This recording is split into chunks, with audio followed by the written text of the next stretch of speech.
fariintan waxa aan dirayaa ra'iisul wasaaraha dalka Mr. Abiy Ahmed Ali. Mudane ra'iisul wasaare, magacaygu waa Cumar Shanta. Waxa aan ku noolahay gobolka City ee Somali State and Ethiopia. Waxa aan ahay qof Ethiopiana oo jecel dalkiisa Ethiopia. Waxaan rabay inaan qayb ka noqdo horumarka dalkayga Ethiopia. Waxaan lahaa rajooyin iyo idiidolooyin aniga ii khaasa oo aan rabay dhammaantood inaan ku horumariyo dalkayga Ethiopia. Waxaan ii qorshaysnaa inaan ka hirgeliyo dalka magaalooyin iyo ilbaxnimo xadaarad cusub ah oo ay kaga baxaan dadkeenu jaahilnimada. Waxaan jeclaa inaan kordhiyo isdhexgalka ummadaha Ethiopia. Waxaan rabay inaan isku soo dhaweeyo shucuubta Ethiopia ee haysata diimaha kala duwan. Laakiin rajooyinkaas iyo idiidilooyinkaas dhammaantood waa ay burbureen hadda, wax ka noolna haba yaraatee ma lahan. Qofka burburiye ee ku ciyaaray ee mustaqbalkayga mugdi geliye adiga weeyaan. Adiga ayaa rajooyinkaada dhan ku ciyaaray. Adiga ayaa kan gacanta ii geliyey. Adiga ayaa qorigan ii dhiibay. Adiga ayaa igu kalifay inaan jabhadoobo oo aan dagaalamo. Adiga ayaa igu kalifay oo ii sabab ah inaan nolosha dhanba iska naco oo aan geerida u diyaar noqdo. Sababtoo ah waxaad wareejisay dhulkii aan lahayn ee aan degi jirnay awowka awow iyo ilaa cimrigay.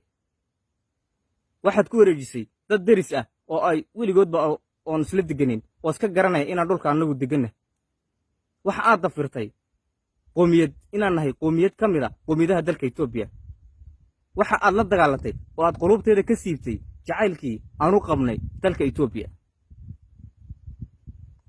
Waxa aad noo adeegsatay oo nagu gumaaday oo nagu xasuuqday ciidamadii iyo hubkii dalka ee loogu talagalay in xuduudaha lagu ilaaliyo.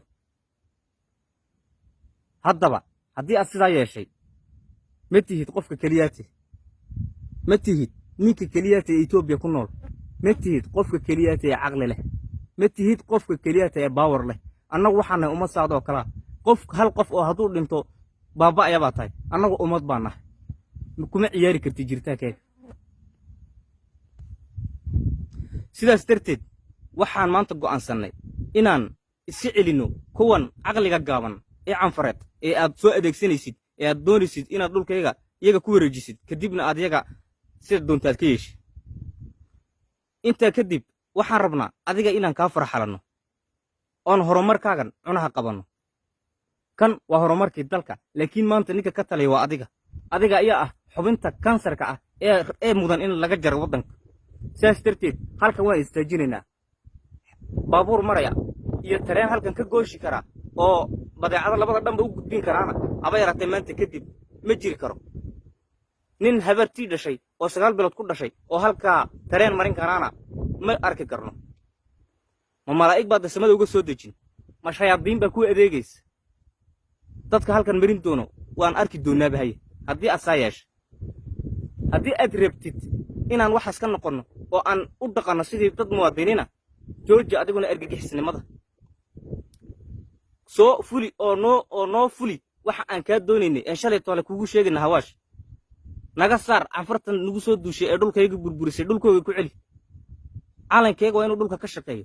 waa inaan ismaamulkayga dhulka ka taliyo. waa inay dadkaygu nabadgelyo ku tegaan. waa in dadkii naga xasuuqay iyo hanti wixii laga burburiyey waa in magdhogoogana la siiyo. waa in dadkii dambiilaha ah ee waxaasoo dhegaystay sharcigan loo hor keeno. dastuur ma ixtiraamaysid, muwaadiniinna uma fiirsanaysid. adiga miyaa isku haysta qofka keliya caqli leh? war maanta lama joogo xilligii cuquusha dadka caqliga dadka xilligii lagu ciyaari lahaa uu siyaasigu siduu doono dadka ka yeeli lahaa. maanta lama joogo. waxaa la joogaa wakhti uu qof kastiba iska garanayo waxa uu garanayo kan siyaasiga ee dalka xukumi. haddii aad sidaa yeeshay, annagu halkan gaadhi ma marayo. kuwaa canfareed sida quraanta ayaannu laynaynaa. dhulkayagana xoog ayaan ku difaacinaynaa. halkanna gaadhi marin maysid ilaa ay Ethiopia xukun sax ah iyo talis cadaaladii ka dhalanayna halkan wax iskaga kala gooshaa ma arki karno. sababtoo ah Ethiopianimadu maaha diin. Ethiopianimadu maaha amxaarnimo. Ethiopianimadu maaha oromonimo. Ethiopianimadu maaha tigreennimo. Ethiopianimadu waa dhalasho, waa wadannimadu, waa wadaniyad. waa inaad dadka ku dhalatid. waan ku dhalanay abuud baan ku soo dhaqnayn. xageen ka imanay kolkaas aan ugu ciyaaraysid.